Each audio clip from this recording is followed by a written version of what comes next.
Olá, queridos estudantes. Aqui quem fala é o professor Jabs e na aula de hoje nós iremos estudar a Revolução Russa de 1917, da Revolução até a dissolução da União Soviética. Quando nós falamos sobre a Revolução Russa, nós temos que falar um pouco sobre os seus antecedentes. A Rússia, ela estava num processo de transformação. E este processo de transformação compõe os fatores pré-revolução. Porque apesar dela ser governada por um regime czarista, autocrático, a Rússia, no início do século XX, passava por transformações sociais e culturais que criaram as condições para a revolução. Como, por exemplo, o crescimento da classe operária. A industrialização tardia e acelerada do país atraiu milhões de camponeses para as cidades, criando um proletariado sem direitos e em condições de vida e trabalho miseráveis. E essa nova classe social, concentrada em fábricas, tornou-se o principal motor dos movimentos de protesto e greves. Um outro fator pré-revolução muito importante foi a expansão da educação e intelectuais críticos ao czarismo. O número de universidades e escolas aumentou, formando uma geração de estudantes e intelectuais que absorviam as ideias socialistas e liberais, muitas vezes proibidas no país. E esses grupos formaram a vanguarda das organizações políticas clandestinas que desafiavam o czarismo. Outro fator muito importante, fator pré-revolucionário, foi a urbanização e mudanças de mentalidade. O rápido crescimento de cidades como São Petersburgo e Moscou alterou o modo de vida tradicional e rompeu os laços sociais do campo. As ideias revolucionárias e os jornais clandestinos, embora censurados, circulavam mais facilmente nos centros urbanos. E também o impacto dos exilados políticos. Milhares de ativistas intelectuais, como Lenin e Trotsky, foram forçados ao exílio. Eles viveram em cidades europeias, onde aprofundaram suas teorias revolucionárias e mantiveram o contato com outros movimentos socialistas. E o retorno desses exilados após a Revolução de Fevereiro de 1917 foi crucial para a organização do Partido Bolchevique e a tomada de poder em outubro. Somado a esses fatores pré-revolucionários, não podemos deixar de falar sobre o efervescer cultural e artístico na Rússia. O período que antecedeu a Revolução foi acompanhado por uma intensa efervescência artística, com movimentos que buscavam romper com a tradição e refletir as mudanças sociais e políticas. Como, por exemplo, alguns movimentos literários, como o simbolismo, da década que vai de 1880 aproximadamente a 1910. Esse movimento ele era focado na espiritualidade e no misticismo, em oposição ao realismo do século XIX. Teve entre alguns entre seus artistas Alexander Blok e Andrei Bely. Outro movimento literário importante foi o acmeísmo, que começa ali por volta de 1910, que foi uma reação ao simbolismo. Ele buscava clareza, objetividade e a beleza das formas na poesia. Temos como seus expoentes Anna Akhmatova e o Nikolai Gumilev. Outro movimento literário importante foi o futurismo, que também é datado por volta, né, se inicia ali por volta de 1910. Ele foi inspirado no movimento italiano, que defendia o rompimento radical com o passado e a exaltação da tecnologia, da máquina e também da guerra. Entre muitos artistas que participaram desse movimento literário, tem o Vladimir Mayakovsky e o Velimir Khelebnikov. Somada a essa efervescência cultural na literatura, também houve um movimento importante nas artes visuais, como o primitivismo, também deste mesmo período, muito influenciado pela arte folclórica russa e africana. Buscava uma forma de expressão simples e pura.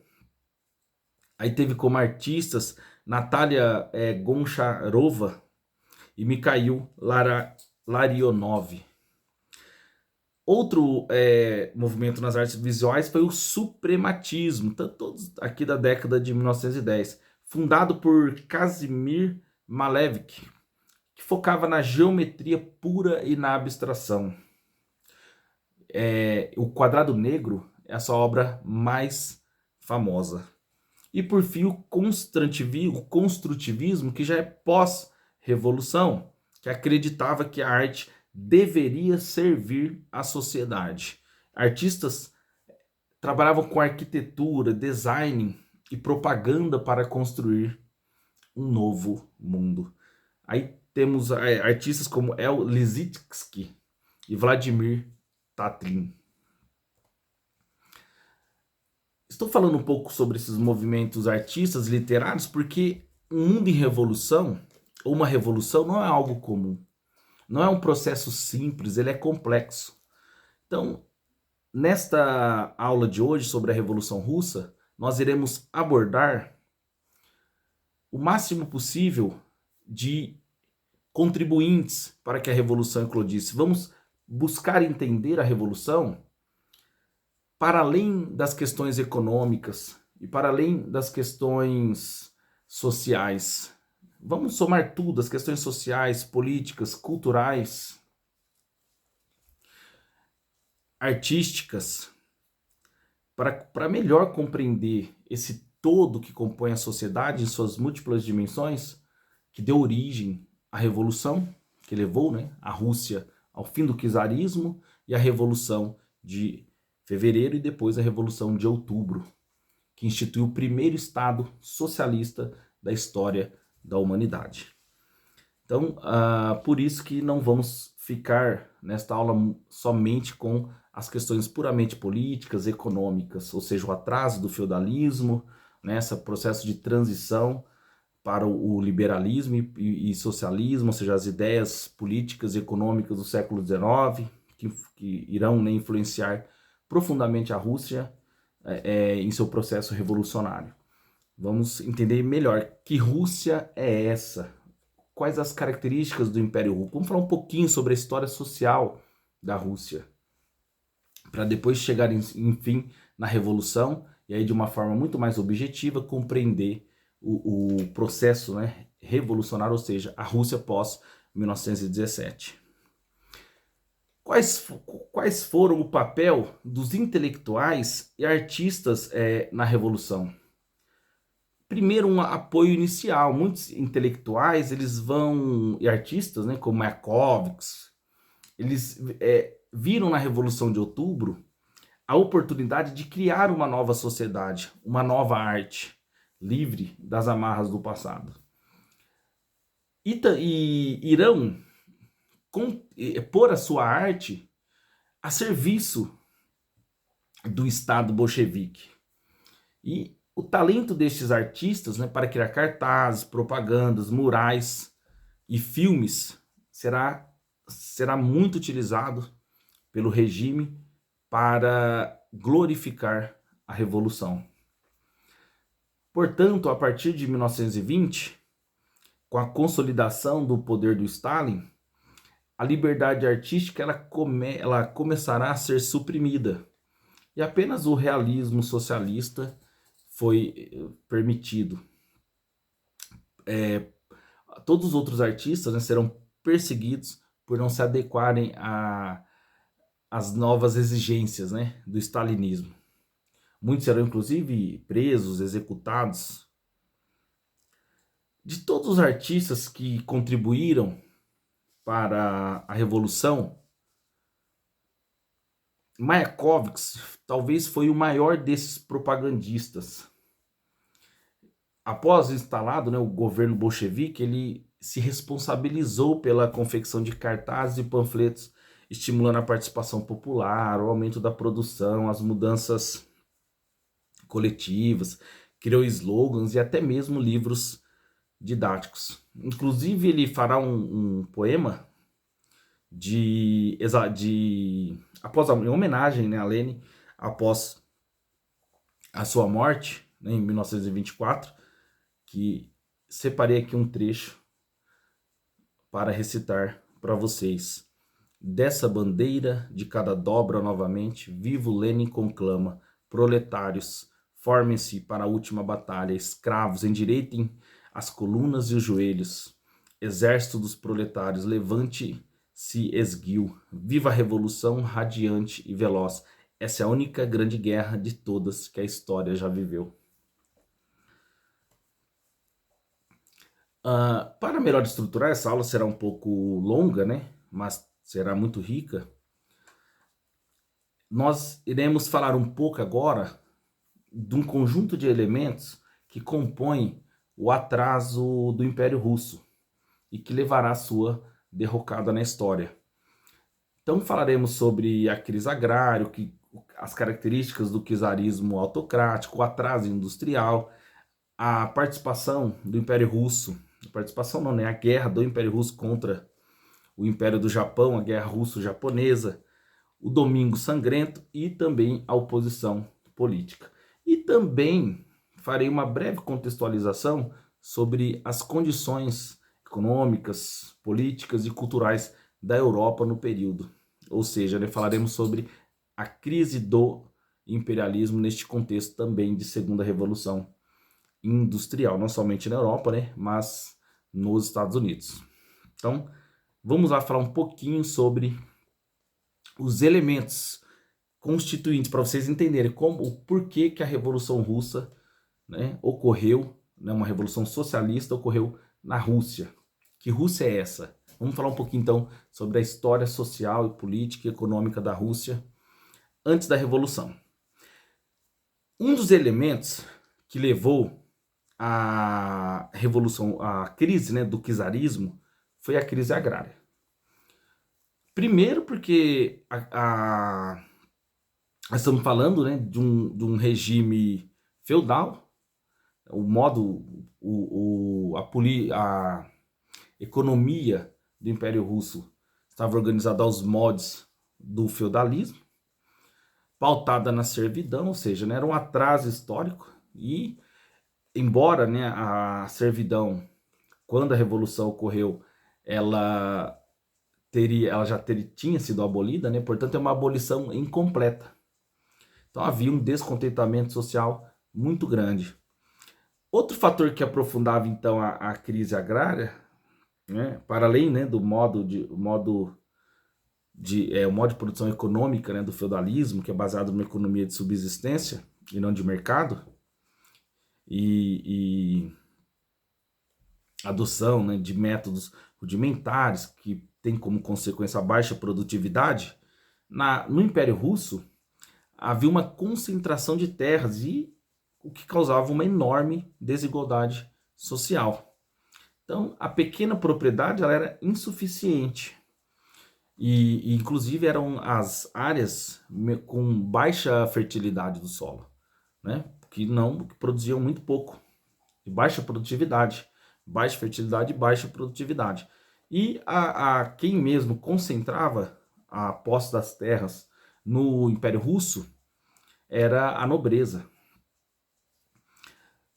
Então, Outro elemento importante foi o mir. Existia na Rússia a comunidade camponesa, portanto, ela foi um inibidor da inovação. Somado a tudo isso, né, a fome ela era recorrente no Império Russo, causando, né, graves crises alimentares.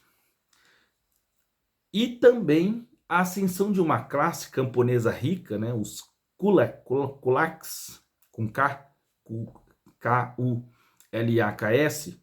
acabou gerando uma distinção de classes no Império Russo. Então você, dentro do campesinato, tinha um pequeno, mas muito pequeno mesmo, tá, percentual do campesinato que tinham se enriquecido, mas era muito pouco.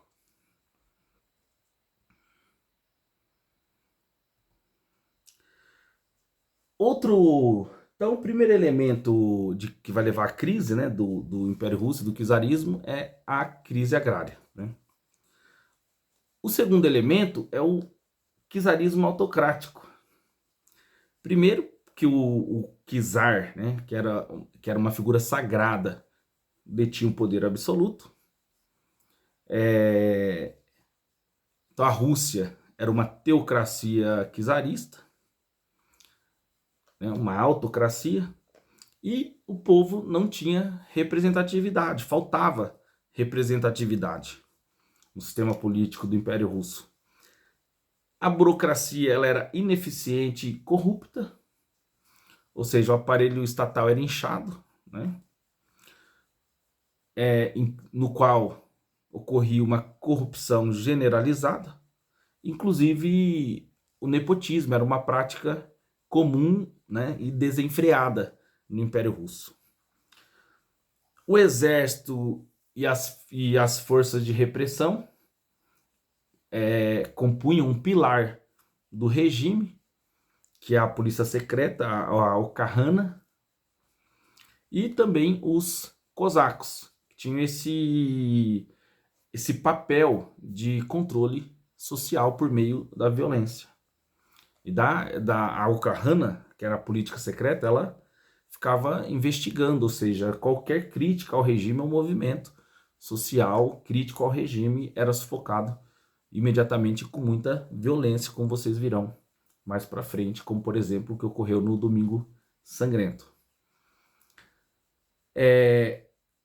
Então esse regime autocrático do czarismo, ele oprimia as minorias e impunha também um processo de russificação. Exaltava o nacionalismo russo e também perseguia os judeus. Era um regime antissemita e que detinha políticas de segregação. E para que ele se sustentasse, um regime tão opressor, né, então, que não tinha representatividade política, né, os membros do regime, ele fazia um forte controle social e censura. Censurava a imprensa, controlava a educação, perseguição religiosa. E tudo isso vai produzindo o isolamento do Império Russo em relação ao que está ocorrendo, os movimentos políticos e econômicos, né, que estão ocorrendo na Europa já há bastante tempo. E esse isolamento, somado a esse atraso político, é produto dessa rejeição a reformas. E aí isso irá gerar uma crise da autocracia, devido também às suas promessas vazias de mais abertura, mais liberdade, mais participação política, mais reformas econômicas, né, reformas sociais, que não irá ocorrer. Algumas coisas irão ocorrer, falaremos sobre os últimos czares do Império Russo, né, já um processo ali de tentativa, né, para a manutenção do regime, de algum tipo de, não somente de abertura, mas de modernização da Rússia. A modernização da Rússia não começa somente pós a Revolução. Quando você estuda a história social e econômica da Rússia, a Rússia vem se modernizando ali nas últimas décadas, né, até podemos dizer assim, no século XIX, a Rússia vem num processo de modernização, mas lento, né, e insuficiente. Qual era a estrutura social da Rússia? Então, eu vou até, não sei se vocês vão conseguir visualizar, vou ver se eu consigo escrever aqui nesse cantinho, ó. A Rússia, né, era uma sociedade feudal. Então, aqui, ó, a sua estrutura social, tínhamos lá os boiardos, que traduzido, depois falaremos a fundo quem eram os boiardos, tá? Deixa eu escrever mais bonitinho aqui, senão vocês não conseguem nem visualizar direito aí na câmera, né? Os boiardos, que era a nobreza proprietária de terras, mas uma nobreza também muito limitada pelas condições econômicas e políticas da Rússia. O clero, que é representado pela Igreja Ortodoxa Russa, né? Depois, os militares. E, por fim, os mujiks, que eram os camponeses. Os mujiks. Então, havia praticamente esses estratos sociais na Rússia. E aqui nessa composição social russa, aqui os boiardos, eles também eram conhecidos como os... eles serão depois, né, substituído, o termo, né, será atualizado para os dvoryanstiv, né, que sim, em russo, que não é nada mais que nobreza, né. Então os boiardos compunham aí a família real, né, que fazia parte da alta aristocracia, e também a alta aristocracia, né, não só os Romanovs, são os últimos a última grande dinastia que irá dominar a Rússia, né, por um período de vários séculos. Então aqui, alta nobreza, a aristocracia, a alta aristocracia, e que eram os proprietários de grandes terras, os latifundiários. Como assim, uma estrutura social clássica, né, do feudalismo. Depois vinha o clero, em russo, dukovets, né? Não sei falar russo, mas o clero, que é os membros da Igreja Ortodoxa Russa, aí do alto clero até os sacerdotes rurais, como também a estrutura do alto clero, né, o baixo clero, como na França pré-revolucionário também. E o importante aqui, só para falar um pouquinho, da nobreza, que a alta aristocracia, junto com a família real, que controlavam a política, a economia, a maior parte das terras. Eles que tinham todos os privilégios legais, isenção de impostos e acesso também a cargos públicos de alto escalão. Como já disse anteriormente, o nepotismo, né, fazia parte, a corrupção do Estado também fazia parte do czarismo. Já o clero, ele tinha esse papel mais ideológico, ou seja, eles também desfrutavam de grande prestígio social e influência ideológica, porque a igreja ela era um pilar do regime. Ele que legitimava o poder do czar e também ensinavam, né, a população a ser obediente a este regime, a esse sistema político. E falarei depois como que essa relação entre a igreja ortodoxa e o czarismo, como que o czarismo se transforma numa figura sagrada, num ente sagrado. Falaremos mais sobre isso. E aqui, aí eu coloquei nos militares, mas temos aqui nos mujiks, antes porque assim, tem a nobreza, né, tem o clero, mas aí nós temos os militares, e aqui os mujiks, essa é a estrutura clássica. Portanto, nós temos um outro estado social que está abaixo do clero aqui, ó. Poderíamos colocar aqui como uma flecha, que é a burguesia. A burguesia, não sei se deu para ver aqui, ó, mas deixa eu escrever para cá. Quem que era a burguesia? Os comerciantes, banqueiros, os industriais, eram poucos, mas existiam. Então aqui, ó, abaixo do clero, podemos até colocar aqui, ó, junto aqui com com os militares, podemos acrescentar a burguesia, ó, a burguesia, que, como em todos os lugares, eram os banqueiros, os comerciantes e pequenos proprietários urbanos. E também os industriais, poucos, mas existiam na Rússia. A Revolução Russa não é a Revolução Industrial na Rússia. A Rússia é um país de industrialização tardia, mas quando ocorre a Revolução, a Rússia já está num processo lento, mas iniciando a sua modernização econômica, a sua industrialização. A burguesia ela tem um poder econômico, portanto, muito limitado. E politicamente, então, nem se fala, mais limitado ainda. Devido, inclusive, à industrialização tardia da Rússia. Então, essa transição do capitalismo para o feudalismo se deu de forma muito neste período, né, que nós estamos aqui na pré-revolução, né, nas últimas décadas antes da revolução, havia avançado muito pouco na Rússia. Então a burguesia não tinha muita influência política. Inclusive, a nobreza, né, desconfiava muito da burguesia. E nem se fala o czar, né? E aqui nos mujiks, aqui eu coloquei aqui camponeses, né, mas é inteligente, né, em russo, não sei se é assim que pronuncia, que aqui estavam também os intelectuais, estudantes, professores, escritores, médicos. Eles tinham uma influência de ideias, sempre importante falar. Aqui nesse extrato aqui nós não temos só os camponeses, nós temos os intelectuais. E por que os intelectuais são importantes? Porque eles que ocupam esse papel de crítico do regime político. E não era incomum eles serem presos e perseguidos pela Okhrana, que era a polícia secreta, né? A polícia do czar. E aqui eu coloquei os mujiks, né? Os intelectuais. Aqui os intelectuais, eles, em termos de poder econômico e prestígio social, nós podemos colocar ele aqui também, ó, junto aqui entre burguesia, militares e os intelectuais. Aqui também assim, um pouquinho acima dos camponeses, que aqui, mas aqui já no último extrato, nós podemos colocar os operários.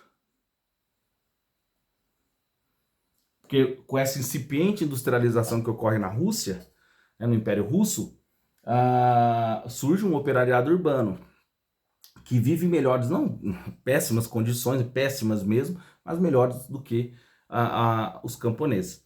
E, por fim, aqui os mujiks, né, que são os camponeses. Aqueles que vivem em condição pior, né? Porque mesmo após a abolição da servidão, né, em 1861, eles continuavam endividados e sujeitos a impostos pesados. Então eles eram a principal fonte, essa era, né, a principal fonte de revolta no campo. Viviam então numa pobreza, numa opressão terrível, em péssimas condições, extrema pobreza. O que eles produziam na terra era insuficiente para o seu sustento. E os operários, embora isso aqui numa condição melhor, também estavam numa situação terrível. Os trabalhadores das fábricas de São Petersburgo, de Moscou, viviam numa miséria total e super explorados, ou seja, em condições precárias, jornadas de trabalho exaustivos e o salário baixíssimo. Portanto, isso é importante falar, era uma classe que em crescimento político. É uma classe em crescimento e politicamente cada vez mais influente no Império Russo.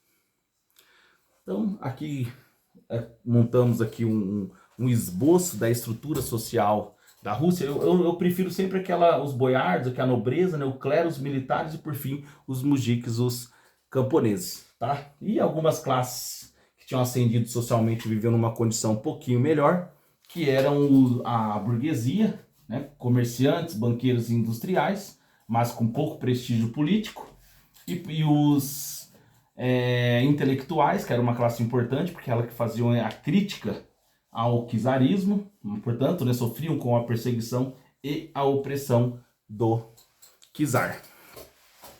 Paguei aqui, pessoal, senão o olhar de vocês ficam se desviando, né? Eu não sei porque tá para trás, pode atrapalhar a atenção de vocês na aula de hoje. Então, falamos sobre esse contexto pré-revolucionário e preste muita atenção no que nós iremos estudar agora. Então, falamos um pouco sobre os antecedentes da Revolução Russa. Não todos, falaremos, né, ainda muito mais. Agora vamos falar sobre a origem da Rússia. Vamos falar um pouquinho sobre a história social russa, para entender melhor por que qual a importância, né, a repercussão, as consequências da Revolução Russa. Que Rússia é essa que irá ser transformada, né, a partir da adoção do socialismo como sistema político, econômico e social? Vamos lá. Origem lendária e a formação de Rus. Deixa eu tomar aqui um pouquinho de coca.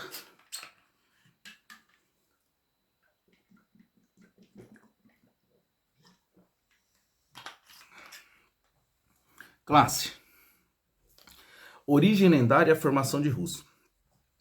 A tradição russa, registrada na crônica primária, também conhecida como a crônica de Nestor, afirma que a dinastia começou com um varangiano, né, viking, chamado Rurik, e que ele foi convidado pelos eslavos em 862 para governar e trazer ordem às suas terras, que se encontravam em conflito interno. E mais tarde, né, em Novgorod, tornando-se o fundador do primeiro estado eslavo oriental. Quando o Rurik, né, que foi convidado pelos eslavos para os auxiliar, para governar, né, estabelecer por ordem em suas terras, acaba fundando então a Rus de Kiev, que é o primeiro estado eslavo oriental. Rurik, então, mas assim, já li bastante sobre isso e a maioria dos historiadores, né, russos consideram como uma lenda. Outros dizem que não há evidências nem para afirmar que sim, nem para afirmar que não. Então, fato é que faz parte da mitologia da origem do povo russo, né? Da Rússia. Então, quando nós falamos então sobre a origem da Rússia, então Rurik teria estabelecido o primeiro governo, né, em 862 depois de Cristo, até por volta de 879 ele teria governado. E ele teria sido fundador da dinastia Rurik e do primeiro, né, estado eslavo oriental, que seria a Rus de Novgorod, pois, né, será a Rus de Kiev. Depois de Rurik, a Rússia foi governada por Oleg, o Sábio. Entre os seus feitos mais importantes está a conquista de Kiev, e ele irá unificar os principais centros eslavos orientais. Estabeleceu também uma rota comercial dos varegs aos gregos. Depois de Oleg, virá Igor de Kiev, né? Irá governar de 912 a 945 depois de Cristo. Ele será reconhecido como o primeiro governante Ruríkide de Kiev após a unificação. Depois de Igor virá Olga de Kiev, que é muito importante, ela foi a regente, né, nesse período de 945 até 960 depois de Cristo. Ela será a primeira governante de Rússia.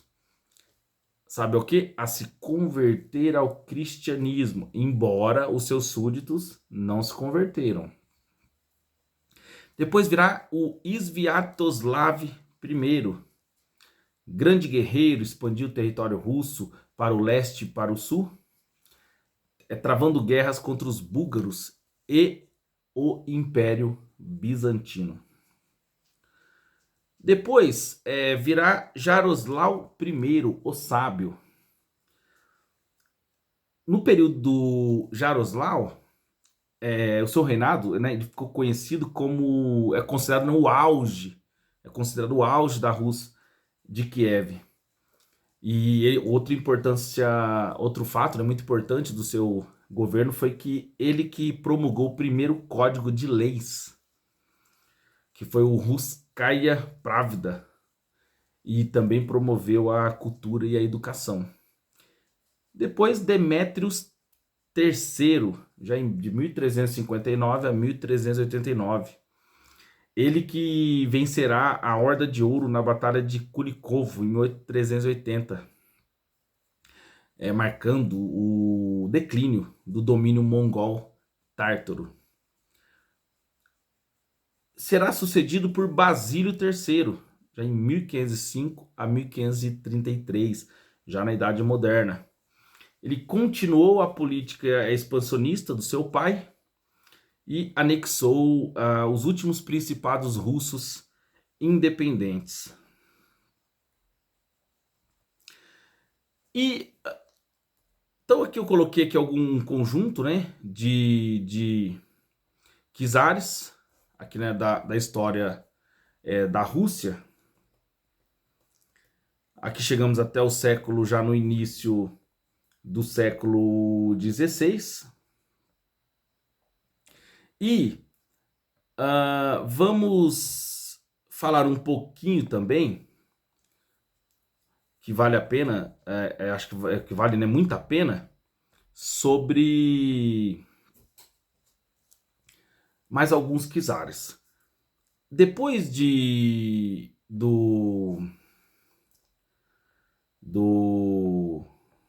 eu só, peraí que sem querer eu quase desliguei o som aqui. Depois de Basílio III, e aí haverá algumas mudanças importantes na história política da Rússia. Falaremos sobre isso, né, e continuaremos depois falando sobre os czares que sucedeu o Basílio III. Primeiro, o que significa czar? O czar, ele é o imperador. E ele governa com um conjunto de ministros. E tem e na Rússia, né, antes da Revolução de 1917, haverá a Duma estatal, que é onde havia alguma participação política, mas somente após 1905. E um Senado governante, portanto, submisso aos interesses e ao poder do czar. Os governadores também todos submissos aos interesses do czar. E a Okhrana, que é a polícia secreta, né, que faz a segurança e a vigilância ideológica também do czarismo. E os Zemstvos, que falaremos daqui a pouco mais adiante. Então, essa era uma estrutura básica do czarismo próximo da Revolução. Mas qual a origem do czarismo? Aí você vai entender por que eu fiz uma pausa. Então, viemos até Basílio III, início do século XVI, fiz uma pausa. A origem do czarismo, ela está ligada à unificação do território russo, que justamente irá se completar com o Basílio III, quando ele integrou, né, ao seu império os últimos reinos russos que eram independentes. Reinos não, né, principados. E consolidando um poder central em Moscou. Após séculos de fragmentação e dominação mongol-tártara. Então, o termo czar é uma derivação da palavra latina César, utilizada para se referir aos imperadores romanos e mais tarde também aos bizantinos. E também aos russos, depois. Essa é a origem. E o marco inicial da autocracia czarista é atribuído a Ivan III, conhecido como o Grande, que aí ele vai governar de 1462 até 1505, da dinastia Rurik. Ele que unificou grande parte da Rússia, expulsou os tártaros e adotou o título de soberano de toda a Rússia. No entanto, o Ivan IV, também que ficou conhecido, né, como Ivan o Terrível, quem se tornou o primeiro monarca a ser coroado oficialmente. como czar de toda a Rússia, em 1547. O Ivan IV, ele fortaleceu o poder central, ele perseguiu inclusive a nobreza, usou toda a força para consolidar o seu domínio, para que se tornasse um domínio absoluto. E ele que estabeleceu as bases do czarismo como regime ilimitado e sagrado. A instituição do czarismo, ela vai se manter por séculos, mas foi na dinastia Romanov, que assumiu o poder em 1613, que a consolidou e expandiu o seu poder, governando um vasto império que durará até a Revolução de 1917. Tem uma frase de um historiador, o Vassily Kliushevsky, que eu gosto muito, que ele diz assim: o príncipe de Moscou, para governar, não tinha necessidade de pensar ou de legislar. Bastava-lhe apenas ser forte, para mim sintetiza um pouco o poder ilimitado e absoluto do czar. Então, retomando então, aí continuando, né, a linha do tempo que nós estávamos fazendo dos governantes da história do Império Russo, vamos falar agora então sobre a dinastia Rurik. Ela que começa lá em 862 e vai até 1598. E como disse recentemente agora, o Ivan IV Terrível, ele vai governar de 1547 a 1584. Ele vai ser um Rurik, né? Ele, depois o Fedor I, que será o próximo Rurik, e por depois já virá a dinastia Romanov. O Ivan IV Terrível, ele será o primeiro monarca a ser oficialmente coroado czar da Rússia.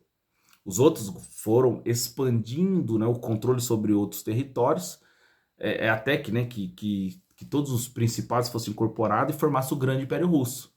E centralizassem, e com Basílio III também ocorreu que a centralização do poder político. Mas somente com Ivan que será o czar, o imperador desse novo estado, que será o Estado Russo, o Império Russo. E o Fedor I, ele será o último também czar da dinastia Rurik. E aí em 1613, com Miguel I, começa então a dinastia Romanov no Império Russo. Ele será o primeiro czar da dinastia Romanov. Depois ele será sucedido por Aleixo I. Olha, no governo de Aleixo I, assim, o mais relevante é que foi um período de intensas revoltas camponesas. E o Fedor III, um governo assim, também não houve nada assim, se nós estivéssemos tendo aqui uma aula sobre a história russa, até nos aprofundaria, mas nada mudou. E agora, já com Pedro I, né, o Grande, ele proclamou, né, o Império Russo em 1721. Depois virá Catarina I, que ela era, né, a esposa de Pedro o Grande, também uma Romanov. E depois Pedro II, depois Ana, por fim Ivan VI, que será destronado por um golpe de Estado.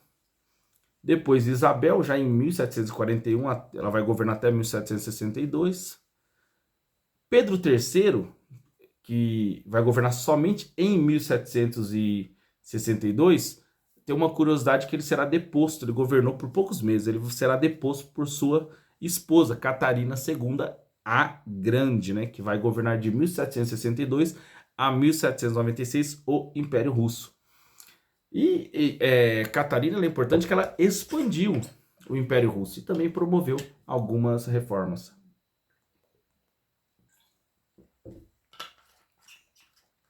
Depois de Catarina II a Grande, virá Paulo I.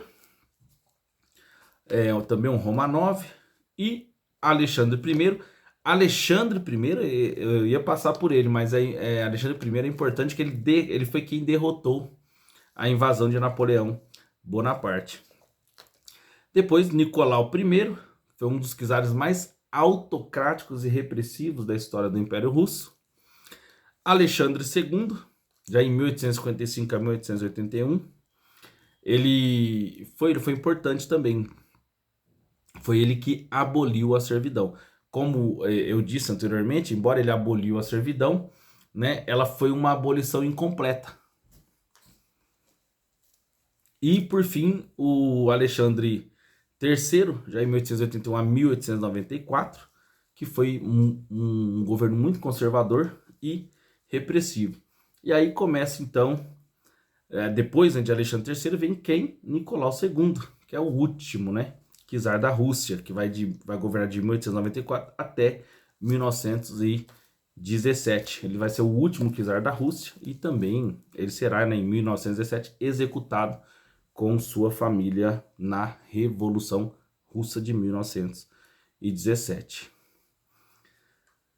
Então, assim, fiz uma linha do tempo, eu sei que isso cansa um pouco, mas só para alguns fatos históricos, para fazer uma linha do tempo, né? Que Rússia é essa, de onde ela veio, quem a governou, o que ocorreu, assim, claro, fizemos uma síntese da síntese, né? Mas alguns fatos importantes, né, que ocorreram neste período, lá do século IX até o século XX. Agora vamos vir para o presente, assim, pré-revolução. Qual era a organização política da Rússia czarista pré-revolução? Então, assim, se nós pensarmos numa pirâmide, então, ficou sujo isso aqui, né? Olha, isso aqui está ressecado, é novinho, mas está ressecado, ficou. Se nós pensarmos numa pirâmide da Rússia, quem que está no topo? O czar. Depois do czar, nós teremos quem? Os ministros, os burocratas, né? Vamos colocar aqui, ó, ministros, burocratas,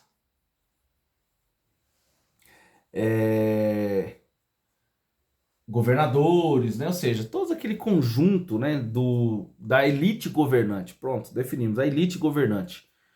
Então, no topo, o czar, poder absoluto, embaixo dele uma elite governante. Depois dessa elite governante, vinha o que? As forças de repressão. Isso pré-revolução agora, galera. Tá? As forças de repressão. Os militares. Eles tinham um papel muito importante, junto a Oklahoma, que era a polícia secreta, de manter a ordem no Império Russo. Então é que você vai ter oficiais, agentes e tropas, né, de forma em geral. Abaixo dos militares, nós teremos quem? A Igreja Ortodoxa. Ó, a Igreja Ortodoxa Russa.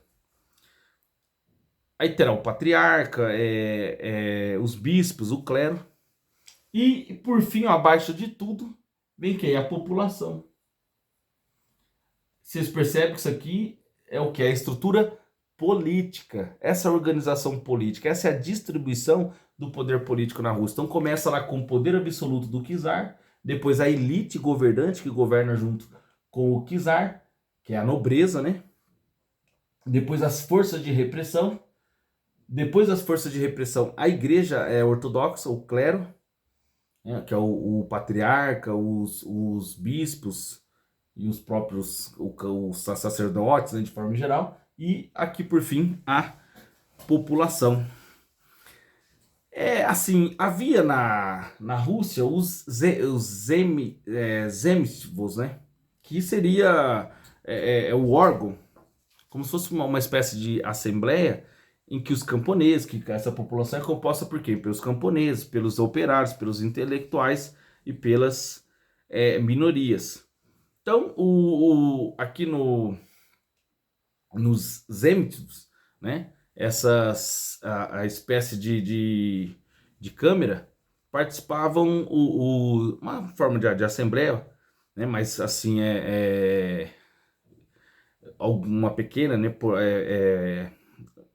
havia, né, uma pequena participação política. Portanto, como havia uma ausência, nesse período que nós estamos falando aqui, havia uma ausência de direitos civis na Rússia. Então, a participação política era totalmente controlada e limitada.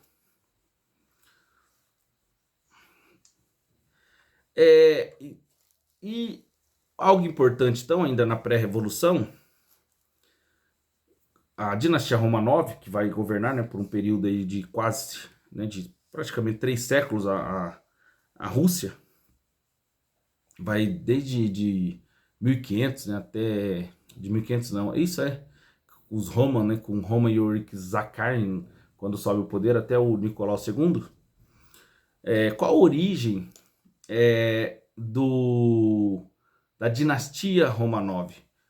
Esse nome Romanov, ele é um sobrenome, mas a sua origem viria de Roman Yurievich Zakharin, né, que foi um importante um importante aristocrata russo. Ele é russo, da Rússia. Ele foi fundamental para a ascensão dos Romanov, para a ascensão da sua família ao poder, né? Que depois terá os últimos três grandes expoentes dos Romanov, né? O Alexandre II, o terceiro e por fim o Nicolau II, que é o da Revolução, que será executado na Revolução de 1917. Quando nós falamos, aproveitando então, falando como nós estamos falando aqui dos Romanov, o Alexandre II ele será assassinado por um revolucionário. E o Alexandre II ele é o pai, né, do Alexandre III, ele é o avô do Nicolau II, que era o czar no período da Revolução.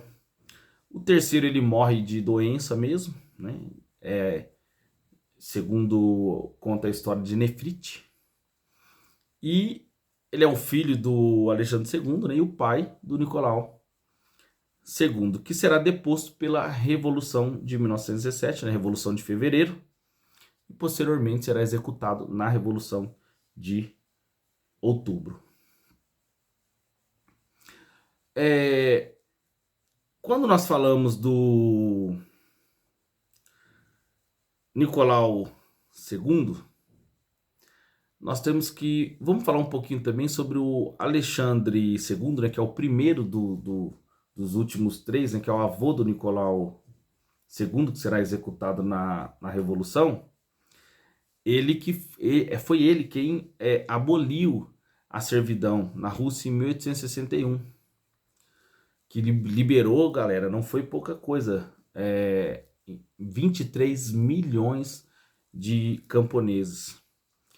Ele fez também uma reforma judiciária, que foram as tentativas de modernização da Rússia, já no período de crise do czarismo, que só vai se acentuando, né, e só se encerra na Revolução, com o fim do próprio czarismo. Então, Alexandre II, que vai governar de 1855 a 1881, ele promove a abolição da servidão, ele faz uma reforma judiciária. O que ele fez de fato foi instituir um judiciário mais independente.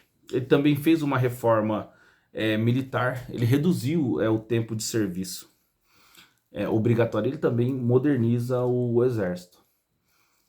E ele criou os conselhos locais, né? Essa forma de assembleia, né? Mas não é uma assembleia como nós conhecemos hoje, é um conselho. Melhor pensar mesmo como um conselho local de autogoverno, que era os Zemstvos. Esse conselho que ele criou como uma forma de ampliar a participação política no Império Russo. Mas como disse já anteriormente, como havia uma ausência de direitos civis, então né, não houve nenhum avanço de fato, né, na participação política dos outros grupos sociais que não fosse a elite governante e o próprio czar, que controlava que detinha o poder absoluto. Pós a abolição da servidão em 1861, como ela não, primeiro que ela não vai resolver a pobreza rural. Por quê? Porque os camponeses, que antes eram servos, tiveram que pagar pela terra que eles receberam, né? Isso vai gerar muita satisfação e muita revolta, que é o que vai gerar, inclusive, o endividamento dos camponeses. Isso acelera e amplia o próprio movimento revolucionário. Porque embora essas reformas elas fossem liberais, elas não foram suficientes para conter os intelectuais e os grupos radicais que queriam mudanças mais profundas na Rússia. E por fim, né, ele será assassinado. Ele foi assassinado à bomba, tá? Sofreu um atentado à bomba por membros de um grupo revolucionário que chamava Narodnaya Volia, traduzindo a vontade do povo, que atuavam em São Petersburgo. Então, terminado o governo de Nicolau II, né, nós estamos falando aqui os últimos 3 Romanovs que irão governar o Império Russo, será o czar russo. O seu filho Alexandre III, ele ascende ao poder com uma política de contra-reformas. Ou seja, após o assassinato do seu pai, o Alexandre II, ele reverteu as reformas liberais. Inclusive, ele promulgou uma lei de segurança reforçada para reprimir os opositores e também ampliou a censura. E impôs também um intenso processo de russificação, ou seja, ele impôs a língua e a cultura russa a todas as minorias étnicas do Império. Algo que eu não disse muito aqui, mas o Império Russo ele é multicultural e multiétnico. E, como consequência dessa política, o Alexandre III ele enfrentará muitas revoltas populistas e também ele irá iniciar um processo de perseguição às minorias, que como um exemplo, né, de uma minoria que ele irá perseguir, como ele desenvolveu, né, uma política antissemita e pogroms contra os judeus. Isso vai gerar bastante estabilidade social. Mas ele acaba morrendo de nefrite com 49 anos. Morre de morte natural. E aí sobe então ao poder o último czar do Império Russo, Nicolau II, em 1894, após a morte do seu pai. E aí sim ele irá criar a Duma Estatal em 1906. E ele faz promessa de criar, né, de promover isso após, né, a Revolução de 1905, que nós ainda falaremos. Ele vai prometer que a Rússia, né, o Império Russo, vai virar uma monarquia constitucional e que terá um parlamento. Portanto, embora ele cria então a Duma, né, mas ele manteve o quê? O poder de veto e também de dissolver o órgão, ou seja, né, limitando a sua eficácia. Qualquer coisa contrária aos interesses do czar, essa seria a consequência. Fecharia a Duma ou vetaria, né? Outra política que o Nicolau II irá fazer é as reformas de Stolpin. O Stolpin ele era o primeiro-ministro do governo de Nicolau II, que é o Piotr Stolpin, se for pronunciar mais correto, né? Ele implementou reformas agrárias para modernizar a agricultura e criar uma classe de camponeses proprietários. Portanto, durante esse período ocorre o que? A Revolução de 1905, a famosa greve geral e também o Domingo Sangrento. Falaremos mais adiante, mas que onde manifestantes, né, em grande maioria mulheres, serão executados a mando do czar pelas forças militares do Império Russo. Então, em 1905, a greve geral e o Domingo Sangrento eles irão revelar a grande satisfação da população russa com o Império Russo. E até a Revolução, né, entre a Revolução de 1905, também conhecido como ensaio geral, né, para a Revolução, até a Revolução de 1917, ocorre a Primeira Guerra Mundial. E não só... E somado a isso também ocorre a Guerra Russo-Japonesa, em que a Rússia vai perder. E então isso vai minando toda a política do Nicolau II e gerando grande satisfação popular, inclusive pela participação na Primeira Guerra Mundial.